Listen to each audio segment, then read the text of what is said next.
위하는 헌금, 이런 말씀의 제목입니다. 그리고 계속해서 고린도전서를 살펴보고 있습니다. 올해 계속 고린도전서를 살펴보았는데 이제 마지막 종착역까지 온 것 같습니다. 고린도전서 15장은 별명이 뭐였죠? 부활장이었죠. 그래서 부활이 굉장히 중요하기 때문에 15장을 무려 6주에 걸쳐서 했습니다. 아주 상세하게 부활에 대해서 좀 살펴보았습니다. 이제 마지막 16장을 이번 주와 다음 주에까지 하고 이제 고린도전서를 마치려고 합니다. 고린도전서를 마치고 이제 2단에 대해서 전에 광고를 드린 대로 2단에 대해서 좀 여러분에게 말씀을 드리려고 합니다. 오늘은 사도 바울이 예루살렘 교회를 위해서 헌금을 모금하는 내용을 담고 있는 내용입니다. 사도 바울이 예루살렘 교회를 위해서 헌금을 모금하고 있는데 그 이유가 무엇인지 혹시 알고 계십니까? 우리가 성경이 읽어지내를 통해서 좀 어느 정도 말씀을 드린 것 같은데 예루살렘 교회를 위해서 사도 바울이 가는 곳마다 교회들에게 예루살렘 교회를 위해서 헌금해 달라고 요청을 했었고, 여기 고린도 교회도 예루살렘 교회를 위해서 헌금해 달라 그렇게 요청을 하고 있는 상태입니다. 사도 바울이 예루살렘 교회를 위해서 헌금을 모금하는 이유는 첫 번째로 사도 바울이 이 예루살렘 교회에서 당하고 있는 그런 어려운 형편들을 너무나 잘 알고 있었기 때문에 어려운 형편 가운데 있는 예루살렘 교회를 도와달라는 요청을 한 것입니다. 예루살렘 교회가 어려운 처지에 놓이게 된 이유는 한 두 가지 정도로 생각해 볼 수 있는데, 첫 번째가 뭐냐면 유대인들의 박해로 인해서 성도들의 생활이 어려움을 겪었습니다. 당시 예루살렘 교회는 유대인들의 박해가 심했습니다. 거기다가 예루살렘을 중심해서 이스라엘은 유대인들 중심의 사회지 않습니까? 그러다 보니까 기독교라고 하는, 유대교가 아니라 기독교라고 하는 그 작은 그 모임들, 그들이 유대인들로부터 박해를 심하게 받고 있었습니다.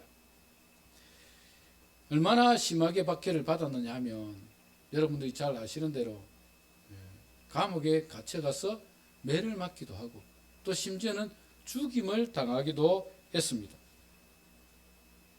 스데반 집사님이 여러분 잘 아시는 대로 돌에 맞아 죽었지 않습니까? 순교 당하지 않았습니까? 유대인들 열성 유대주의자들에 의해서 돌에 맞아서 순교를 당했는데, 그때에 제일 앞장서서 그 기독교를, 교회를 박해했던 사람이 바울입니다. 이 고린도 전후서를 쓰고 있는 바울이 교회를 그렇게 박해했던 사람입니다. 스데반이 돌에 맞아 죽으니까 예루살렘에 모여있던 성도들이 다 흩어졌습니다. 예루살렘에서 더 이상 있기가 힘들었습니다. 박해가 심하니까. 그래서 이웃 나라로, 이웃 마을들로 다 이사를 가서 살았는데, 그런데도 감사하게도 그렇게 흩어진 사람들이 가는 곳마다 복음을 전했고, 그래서 예수 믿는 사람들이 생겨나게 되었고 교회를 세우게 되었습니다. 그 중에서 대표적으로 안디옥 교회, 여러분 안디옥 교회는 어떤 교회인지 잘 알고 계시죠? 안디옥 교회는 최초의 이방인을 중심으로 세운 교회가 안디옥 교회입니다. 그리고 이 안디옥 교회는 이방 선교의 전초 기지가 되었습니다. 그래서 안디옥 교회에서 바울과 바나바를 첫 선교사로 파송을 합니다. 그래서 사도 바울이 1차 선교회를 떠날 때는 바울과 바나바가 떠났고 2차 선교회도 바울과 바나바가 가야 했는데 바나바의 조카의 문제로, 누가 요한의 문제로 갈라서게 되죠. 그래서 바나바는 1차 선교여행을 떠났던 그대로 구브로스으로 가서 이렇게 복음을 전했고, 바울은 육로를 통해서 소아시아 쪽으로 가서 나중에는 유럽으로 넘어가서 복음을 전하는, 그게 2차 선교의 과정이지 않습니까? 이렇게 예루살렘 교회가 박해를 받으니까 그 사람들이 흩어지게 되었고, 흩어진 사람들이 교회를 세우는 일들이 일어나게 되었습니다. 사도 바울은 그때 가장 앞장서서 교회를 박해하던 사람이었습니다. 그래서 흩어진 사람들이 이방 땅에 가서 교회를 세우니까 거기까지 가서 예수 믿는 사람 잡아오려고 대제사장에게 명령서를 받아서 다마스커스 다메섹으로 가는 도중에 그때 부활하신 예수님을 만났습니다. 그때 부활하신 예수님을 만났습니다.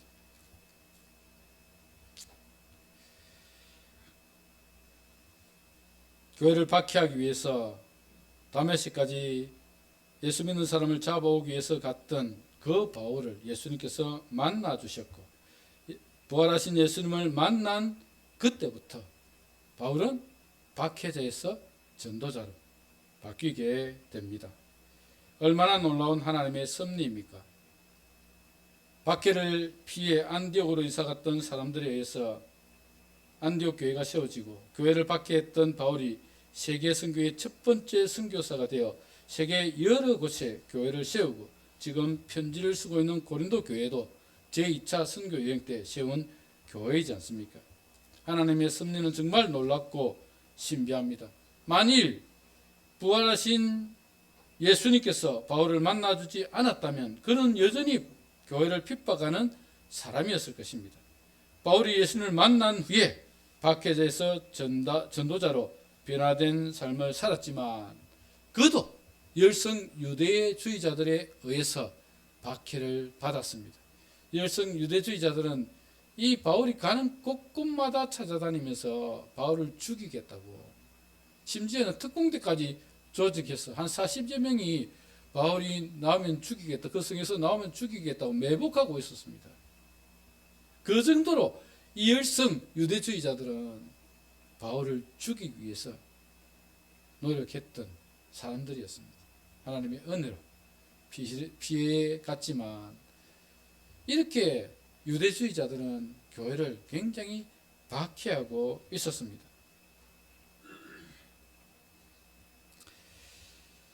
이런 박해 때문에 예루살렘 안에는 예루살렘 성도들이 경제적인 어려움을 겪을 수밖에 없었습니다. 사회적인 왕따를 당하고 박해를 받으니까 사회생활을 하는 것도 쉽지가 않았습니다. 그런 어려운 가운데 처해 있는 예루살렘 교회를 보면서 사도 바울은 가는 곳마다 이 예루살렘 교회를 위한 헌금을 해달라고 요청을 했습니다. 두 번째 이유가 있다면, 팔레스틴 지역에 닥친 큰 흉년 때문에 예루살렘 교회가 어려움을 겪고 있었습니다. 사도행전 11장 27절에서 30절에 보면 이렇게 기록하고 있습니다. 그때의 선지자들이 예루살렘에서 안디옥에 이르니 그 중에 아가보라는 한 사람이 일어나 성령으로 말하되 천하에 큰 흉년이 들리라 하더니 글라우디오 때에 그렇게 되니라. 제자들이 각각 그 힘대로 유대에 사는 형제들에게 부조를 보내기로 작정하고 이를 실행하여 바나바와 사울의 손으로 장로들에게 보내니라. 안디옥에 사는 아가부라는 사람, 안디옥 교회에 아가부라는 사람이 예언을 했는데, 천하가 큰 흉년이 될 것이다는 예언을 했습니다. 언제 이루어졌다고요? 글라우디오 황제 때 그 일이 이루어졌다, 그렇게 말씀합니다. 그렇지 않아도 박해로 인해서 어려움을 겪고 있는 그들에게 또 하나의 큰 시련이 닥친 것입니다. 흉년으로 인해 성도들이 더 큰 어려움에 처하자 흩어진 디아스포라 교회들이 힘을 모아 유대에 사는 형제들에게 부조를 했어. 부조는 형제를 돕기 위해서 돈을 모으는 것입니다. 그렇죠. 헌금을 모으는 것입니다. 부조를 해서 그것을 사울의 손에 돌렸어. 그래서 이 예루살렘 교회 장로들에게 전달해 주었다라고 사도행전에서 기록하고 있죠. 흉년이 드니까 힘들 수밖에 없겠죠. 더구나 그 박해 속에서 흉년을 맞이해 보십시오. 얼마나 힘들겠습니까? 그래서 사도 바울은 가는 곳마다 지금 예루살렘 교회가 어려움에 처해 있다. 힘든 상황에 놓여 있다. 이 예루살렘 교회를 위해서 구제 헌금을 해달라 요청을 하고 있었다. 이 말씀입니다. 이 예루살렘 교회를 위해서 헌금을 모금하는데 사도 바울은 그 헌금을 모금하는 방식을 오늘 본문 1절에 보면 기록하고 있습니다. 뭐라고 기록하고 있습니까? 1절을 우리 다 같이 한번 읽을까요? 시작. 성도를 위하는 연보에 관하여는 내가 갈라디아 교회들에게 명한 것 같이 너희도 그렇게 하라. 그렇게 말씀합니다. 갈라디아 교회에 내가 이야기했던 것처럼 너희 고린도 교회도 그렇게 해주면 좋겠다. 그렇게 말씀하고 있죠. 갈라디아 교회가 어떻게 헌금했습니까? 2절에 보면 이렇게 기록되어 있습니다. 매주 첫날에 너희 각 사람이 수입에 따라 모아두어서 내가 갈 때에 연보를 하지 않게 하라. 그렇게 말씀합니다. 예루살렘 교회는 예루살렘 교회를 위한 구제 헌금을 하기 위해서 세 가지로 말씀을 하고 있는데, 첫 번째는 매주 첫날에 헌금을 하라. 그렇게 말씀을 하고 있죠. 매주 첫날이 언제입니까? 월요일입니까? 아니죠. 주일입니다. 그렇죠. 예. 여러분, 유대인의 사고는 그렇습니다. 안식일이 토요일입니다. 여러분 알고 계시죠? 우리 주님께서 세상을 6일 동안 창조하시고 7일째 쉬신 날이 토요일이, 엄밀하게 따지면 유대인들의 사고로라면 금요일 해질 때부터 시작해서 토요일 해질 때까지가 그게 안식일입니다. 그래서 금요일 해질 때부터 토요일 해질 때까지는 아무것도 하지 않습니다. 유대인들이 정말 철저하게 그걸 지키려고 노력을 합니다. 제가 이스라엘 갔을 때도 자기들은 엘리베이터 버튼을 눌리는 것도 일이라고 생각해서 옆 사람에게 눌리달라 합니다. 그렇게 철저하게 얘기합니다. 자기들은 안식일 안 지키려고 다른 사람에게 시킵니다. 참. 물론 다른 사람은 뭐 그런 개념이 없으니까 시켰겠지만 그렇습니다. 그만큼 철저하게 지키려고 노력합니다. 그러면 매주 첫날은 그 안식일 다음날 주일날입니다. 우리는 주일날 예배를 드리죠. 왜입니까? 주님이 부활하신, 우리가 장차 부활하게 될 미래에 주님이 다시 오실, 부활의 주님께서 다시 오실 그날을 바라보면서 우리는 주일에 예배를 드립니다. 제가 주일에 대해서 한번 말씀을 드린 적이 있는 것 같은데 기회가 되면 한 번 더 자세하게 말씀을 드리도록 하겠습니다. 어쨌거나 이 매주 첫날에 너희들이 모일 때마다 헌금을 해서, 그래서 그 헌금을 예루살렘 교회를 위해서 좀 사용할 수 있도록 모금을 해달라. 그렇게 말씀합니다. 두 번째는 각 사람의 수입에 따라서 헌금을 하라. 그렇게 말씀합니다. 우리가 헌금을 할 때 우리 손으로 열심히 노력한 것을 하나님께 드리는 것이 헌금입니다. 그런데 어떤 사람들은 하나님께 흥정을 합니다. 하나님, 제가 이번 로또를 샀는데 이 로또 걸리게 해주면 제가 하나님께 헌금 엄청 많이 하겠습니다. 하나님 로또 걸리게 해주십시오. 예, 그렇게 하는 사람들이 있는데 하나님은 그런 헌금이 아니라 내가 열심히 노력한 것을 하나님께 드리는 헌금을 기뻐하십니다. 사도 바울은 에베소서 4장 28절에서 에베소 교회에 대해서 이렇게 말씀합니다. 도둑질하는 자는 다시 도둑질하지 말고 돌이켜 가난한 자에게 구제할 수 있도록 자기 손으로 수고하여 선한 일을 하라. 그렇게 말씀합니다. 자기 손으로 수고하여 선한 일을 하는 게 그게 진짜 선행이지. 남의 것을 훔쳐가 선을 행한다. 선한 것 아닙니다. 악한 것입니다. 로또 당첨되면 하겠다. 하나님께 흥정하지 마십시오. 하나님 절대 그런 거 안 들어주십니다. 그럴 필요도 없고, 하나님 돈이 아쉬워서 그렇게 하시겠습니까? 우리가 요행이나 다른 옳지 않는 방법으로 구제 헌금을 하는 것이 아니라 내가 수고하여 얻은 것으로 헌금을 하는 것이 올바른 방법입니다. 그것이 진정한 헌금의 의미입니다. 여러분, 헌금이라고 하는 것은 희생이 들어가야 됩니다. sacrifice가 들어가야 됩니다. 그게 없으면 헌금의 의미가 없습니다. 여러분, 우리가 헌금을 하는 게 얼마나 참 하나님께 옆에 우리는 그래도 습관도 되고 했기 때문에 그래도 이렇게 드리지만, 사실 따지고 보면 그 만 원짜리 하나가 얼마나 귀한 것입니까? 모아 보십시오. 1년이면 52주면 52만 원입니다. 그것 가지고 내가 옷을 한 벌 입어도 해볼 수 있습니다. 그런데 우리는 하나님께 드립니다. 매주 나와서 드립니다. 우리의 희생이 거기에 들어있는 것입니다. 그것을 하나님께 드리는 것입니다. 그게 헌금입니다. 여러분, 우리가 수고하여 노력하여 얻은 것을 하나님께 드려야지, 허황된 꿈을 꾸고 그렇게 해서 하나님 앞에 뭘 드리겠다 그렇게 하시면 안 됩니다. 수고하여 얻은 것을 가지고 다른 사람을 돕기 위해서 구제헌금을 하고, 수고하여 얻은 것을 가지고 하나님께 헌금을 하는 것이 진정한 헌금의 의미입니다. 마지막 세 번째는 모아두어서 내가 갈 때에 연보를 하지 않게 하라, 그렇게 말씀을 하고 있습니다. 바울이 고린도 교회를 방문하기까지 시간이 오래 걸릴 수 있습니다. 그래서 바울은 매주 첫날에 각 사람의 수입에 따라 헌금을 하고 그것을 모아두었다가 내가 갈 때에 그 모은 헌금을 나에게 주면 내가 예루살렘 교회에 전달해 주겠다, 그렇게 말씀하고 있습니다. 여러분, 매주 헌금을 하는 것이 적은 것 같지만 모아놓으면 꽤 큽니다. 그게 꽤 큽니다.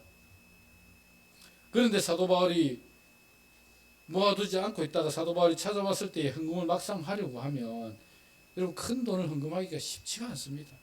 그래서 매주 적은 금액이라도 헌금을 해서 모아두면 그것이 모이면 큰 것이 되니까, 그래서 그 모인 것을 나에게 주면 내가 예루살렘 교회에 전달하겠다, 그렇게 말씀하고 있습니다.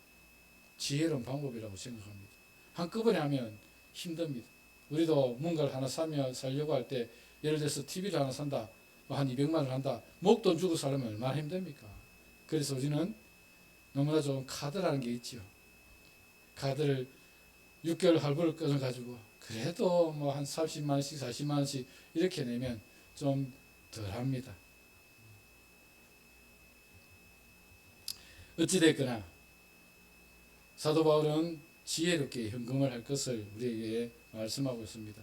내가 갈 때에 너희들이 헌금하면 부담도 되고 또 사실 금액도 적을 수 있으니까 내가 갈 때까지 너희들이 매주 첫날에 각 사람이 수익을 얻은 대로 그것 중에서 예루살렘 교회를 위해서 구제헌금을 따로 떼어서 모아두었다가, 그리고 내가 갈 때에 그것을 나에게 주면 내가 예루살렘 교회에 전달해 주겠다라고 그렇게 말씀하고 있는 것입니다.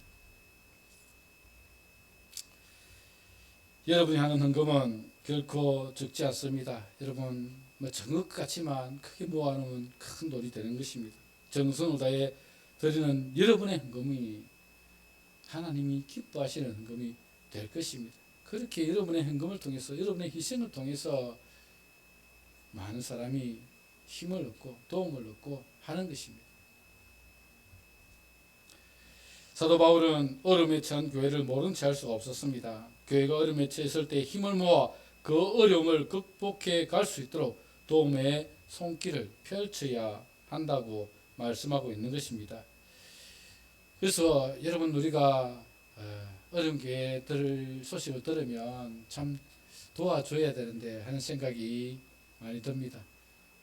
제가 우리 미남교회에 몇 년째 도움의 편지가 오고 있는데 사실 제가 마음에 부담이 많이 됩니다. 우리 교회도 어려운데, 우리 교회도 지금 경상비가 쓰기가 부족한데 자꾸 그런 편지가 오는데, 사실 그 목사님의 이야기를 들어보면 너무 안타깝습니다.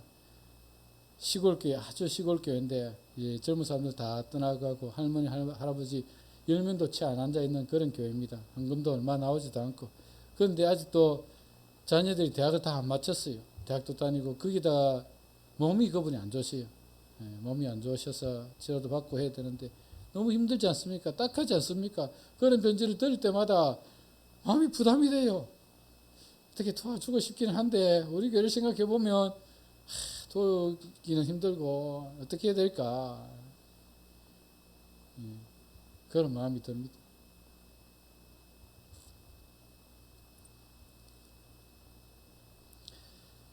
사도 바울은 교회가 어려움에 처하면 도움을 주는 것이 당연하다고 말씀을 하고 있습니다. 우리가 앞에서 살펴본 고린도전서 12장 26절에서 27절을 보시면 교회는 이런 것이다라고 말씀하시면서 만일 한 지체가 고통을 받으면 모든 지체가 함께 고통을 받고 한 지체가 영광을 얻으면 모든 지체가 함께 즐거워하느니라. 너희는 그리스도의 몸이요 지체의 각 부분이라 그렇게 말씀합니다. 요즘은 이 한국 교회가 개체 교회 중심으로 다 움직이다 보니까 우주적인 교회, 예수 그리스도가 머리가 되시고 이 지상에 있는 모든 교회가 다 그분의 지체가 되는 한 몸을 이루는 교회의 개념이 많이 적어졌습니다. 그런데 본래는 그 우주적인 교회, 예수 그리스도께서 머리가 되시고 이 지상에 있는 모든 교회들이 다 한 몸을 이루는 한 교회임을 여러분 많이 강조를 했고 그것이 주님께서 말씀하신 교회입니다. 그렇다면 멀리 떨어 있지만 그 시골교회 그 목사님이 그렇게 힘든데 형제가 그렇게 힘들고 아파하는데 참 도움을 줘야 되겠는데 하는 그런 부담이 마음의 부담이 참 많이 있다는 것입니다. 사도 바울은 예루살렘 교회를 바라보면서도 그렇게 생각을 했을 것입니다. 예루살렘 교회가 지금 어렵지 않습니까? 힘들지 않습니까? 박해도 있었지, 흉년도 있지요. 이렇게 어려운 가운데 놓여 있는 그 예루살렘 교회를 도와달라 그렇게 요청하고 있는 것입니다. 그리고 바울 사도의 마음에는 항상 그 예루살렘 교회가 모교회, 어머니의 교회, 처음 세워진 교회지 않습니까? 예루살렘 교회가 처음 세워진 교회였고 그 교회를 통해서 복음이 전파되었고 그 교회에서 핍박으로 흩어진 자들이 다니면서 교회를 세웠고 또 그 교회를 통해서 세워진 안디옥 교회가 선교사를 파송을 해서 그래서 여러 지역을 다니면서 저 유럽에까지 복음이 전파되게 된 것 아니겠습니까? 그래서 바울은 항상 그 모 교회, 예루살렘 교회에 대한 애착이 굉장히 있었습니다. 로마서 15장 25절에서 27절에 보면 바울 사도가 이렇게 말씀합니다. 그러나 이제는 내가 성도 섬기는 일로 예루살렘에 가노니 이는 마게도냐와 아가야 사람들이 예루살렘 성도 중 가난한 자들을 위하여 기쁘게 얼마를 연보하였음이라. 너희가 기뻐서 하였거니와 또한 저희는 그들에게 빚진 자니 만일 이방인들이 그들의 영적인 것을 나눠 가졌으면 육적인 것으로 그들을 섬기는 것이 마땅하니라. 사도 바울은 로마의 교회에 편지를 써서 기쁨으로 너희가 예루살렘 교회를 섬긴 것은 참 잘한 것이다 라고 칭찬을 했습니다. 그러나 한편으로는 이방인의 교회인 너희 로마 교회가 예루살렘 교회로부터 영적인 은혜를 나눠 가진 것 아니냐. 그 교회로부터 너희가 복음을 들었고 그 교회에서 파송한 사람들에 의해서 너희가 지금 이렇게 교회를 세우고 그리스도의 은혜를 누리고 사는 것 아니냐. 영적인 은혜를 누렸다면 육적인 것으로 섬기는 것이 당연하지 않겠는가라는 것이 바울 사도의 마음에는 있었습니다. 그래서 로마의 교회에 편지를 써서 너희가 영적인 것으로 은혜를 얻었다면 육적인 것으로 섬기는 것이 당연한 것 아니겠느냐라고 말씀하고 있는 것입니다.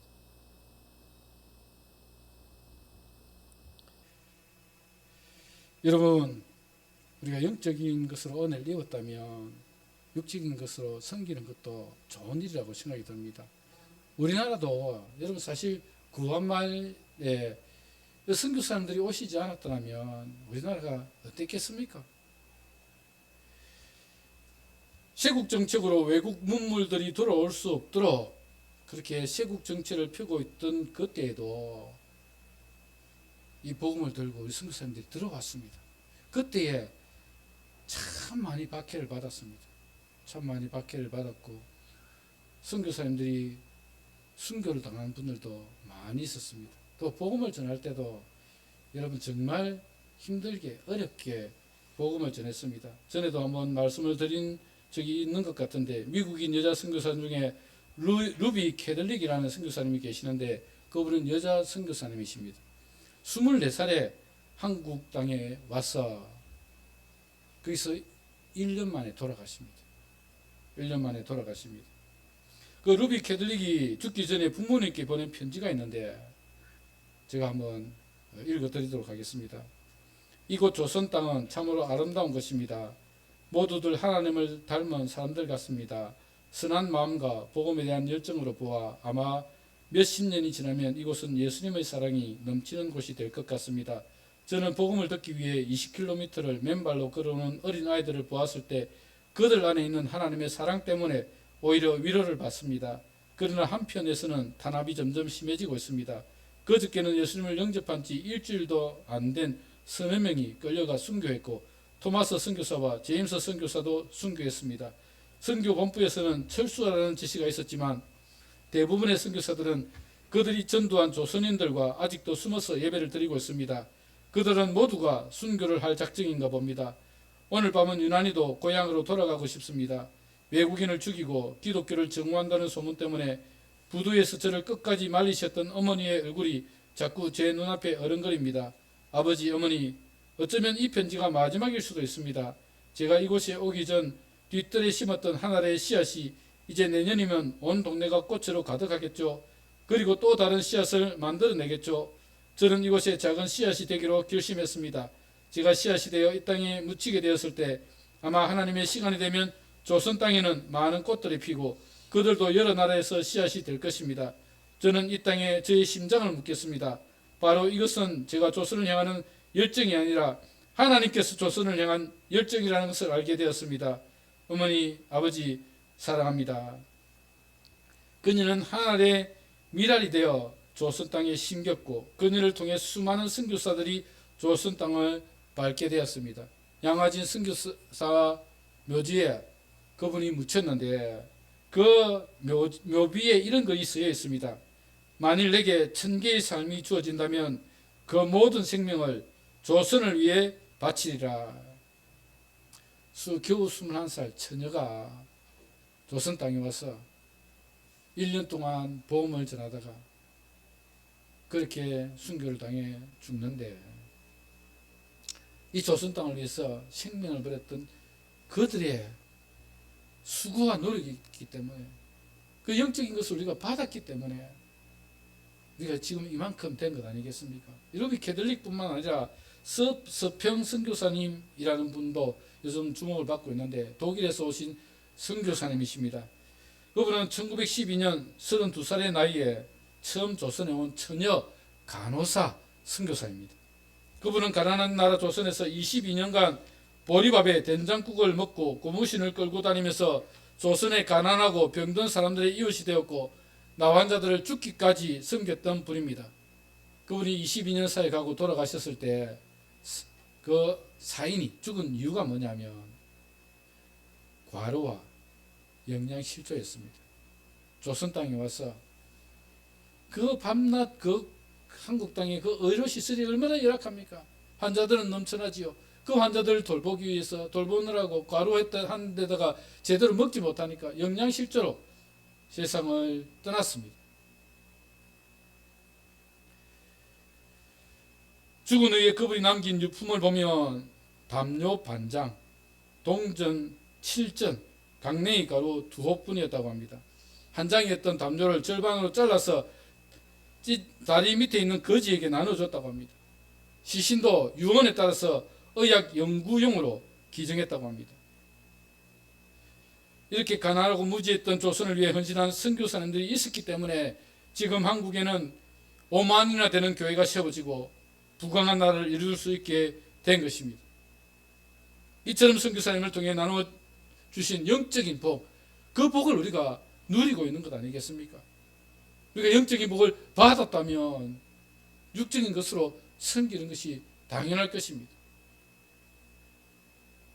우리도 가난하고 어려운 나라에 가서 복음을 전하는 선교사님들, 여러분 우리나라 선교사님들 참 많이 파송합니다. 알고 계십니까? 굉장히 많이 파송하고 있습니다. 그 선교사님들이 그 나라에 가서 정말 힘들고 어렵게 복음을 전하고 있습니다. 우리는 그들 위해서 기도해 줘야 되고 함께 동력하고 물질로 섬겨 가야 합니다.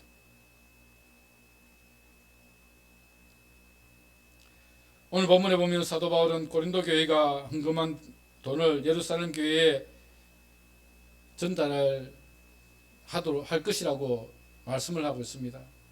너희가 모금한 그 돈을 나는 예루살렘 교회에 잘 전달하겠다. 오늘 보면 3절 4절 한번 보십시오. 이렇게 기록되어 있습니다. 내가 이럴 때에 너희가 인정한 사람에게 편지를 주어 너희의 은혜를 예루살렘을 가지고 가게 하리니 만일 나도 가는 것이 합당하면 그들과 함께 가리라. 무슨 말입니까? 그들이 그 고린도 교회가 헌금한 것을 너희가 쓴 편지와 함께 신실한 사람들이 전달해 줄 것이다. 만일 내가 가야 한다면 나도 함께 동참해서 가겠다라는 그 말입니다. 고린도 교회가 헌금한 그 돈을 신실한 사람들이 잘 전달해 줄 것이니까 걱정 말고 너희들은 예루살렘 교회를 위해서 헌금을 해달라, 구제 헌금을 해달라, 그렇게 요청하는 것입니다. 이어서 바울은 마게도냐를 지날 때에 고린도 교회를 방문할 뜻도 밝힙니다. 사도 바울이 고린도 교회를 다시 방문하려는 목적이 거기에 서여 있습니다. 그 목적이 무엇입니까? 너희 고린도 교회가 나의 선교에 도움이 되었으면 좋겠다. 너희 고린도 교회가 나의 주파송 교회가 되어서 내가 복음을 전하러 갈 때 너희가 좀 도움을 주면 좋겠다라는 내용이 기록되어 있습니다. 오늘 본문 5절 6절을 한번 보십시오. 내가 마게도냐를 지날 테니 마게도냐를 지난 후에 너희에게 가서 혹 너희와 함께 머물며 겨울을 지낼 뜻도 하니 이는 너희가 나를 내가 갈 곳으로 보내주게 하려 함이라. 그렇게 말씀합니다. 내가 갈 곳, 즉 복음을 전해서 가려고 하는데 너희가 보내주면 좋겠다. 너희가 주파송 선교교회가 되어서 나를 보내주면 좋겠다. 그 말입니다. 그리고 마게도냐를 지금은 어디에 있죠? 지금은 에베소에 있죠. 에베소에 있습니다. 8절에 보시면 에베소에 머물러 있다고 말씀을 합니다. 에베소에 머물러 있는데 이제 에베소를 떠나서 마게도냐로 갈 것인데 마게도냐를 지나면서 너희 고린도 교회를 내가 방문하고 싶다. 겨울이 가기 전에 방문하고 싶다. 방문하면 겨울 동안에 몇 달 너희 고린도 교회에 머물면서 너희와 교제를 나누고 함께 지내다가 너희가 주 파송 선교사가 되어서 선교교회가 되어서 나를 파송해주면 내가 가서 복음을 전하는 일에 쓰임 받고 싶다. 너희 고린도 교회가 나의 주 파송 교회가 되어달라. 그렇게 요청하고 있는 내용입니다.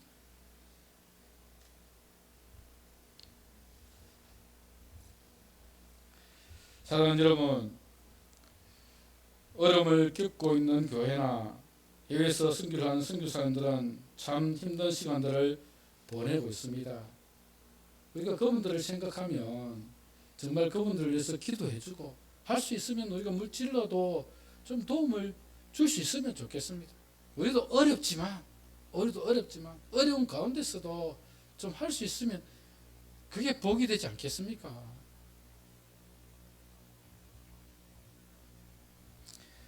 누군가가 그들을 위해서 도움을 준다면 그것이 큰 힘이 될 것입니다. 우리 교회도 힘들지만 힘이 닿는 데까지 그들을 도울 수 있었으면 좋겠습니다. 그래서 이 땅에 하나님의 나라가 세워지고 수많은 영혼들이 죽게 돌아오는 역사가 일어났으면 좋겠습니다. 우리 민항교회도 그렇게 도움을 줄 수 있는 교회가 되었으면 좋겠습니다. 그래서 우리가 좀 교회가 크면 하지 잘 안 됩니다. 크면 또 큰 대로 또 여러분 돈 나갈 때 다 있고 잘 안 돼요. 작은 금액이라도 조금씩이라도 시작을 해야 그게 출발점이 되지. 우리가 도움을 줄 수 있는 교회가 되면 좋겠고 그렇게 우리가 그런 마음을 가지고 좀 섬겨 나갔으면 좋겠습니다.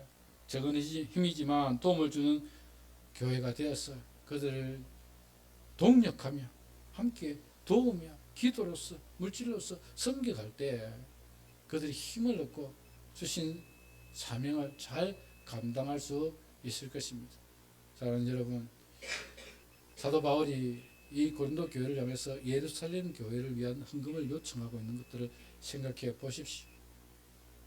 우리도 이런 힘든 가운데, 어려운 가운데 있는 교회들, 또 해외에 나와 있는 선교사님들, 그분들을 위해서 또 도움을 주고 기도해 주고 물질로 섬길 수 있는 우리 민안교회가 되어서, 우리 민안교회가 정말 적은 교회지만 하나님의 나라를 위해서 쓰임 받을 수 있는 그런 교회가 되기를 주님의 이름으로 축복합니다. 말씀을 기억하면서 함께 기도하도록 하겠습니다. 기도할 때 하나님, 이 땅을 살아가는 동안에 우리가 정말